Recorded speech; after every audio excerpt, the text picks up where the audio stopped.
बिस्मिल्लाहिर्रहमानिर्रहीम। भी एक टोटका भी है तो नुस्खा भी है। जे आखिर सूत आ गया तो इंशाअल्लाह ताला बहुत वड्डा काम है। जे ना आया तो अल्लाह के सपुर्द रब की मर्जी नाल चलदा निज़ाम सारा। कोई हर दवाई शफा नहीं होंदी, अल्लाह के हुक्म नाल शफा होंदी है।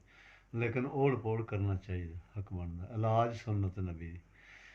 आ जिहड़ी कहंदे ददरी है तो हटदी ही नहीं, ददरी हटदी ही नहीं किसी नूं।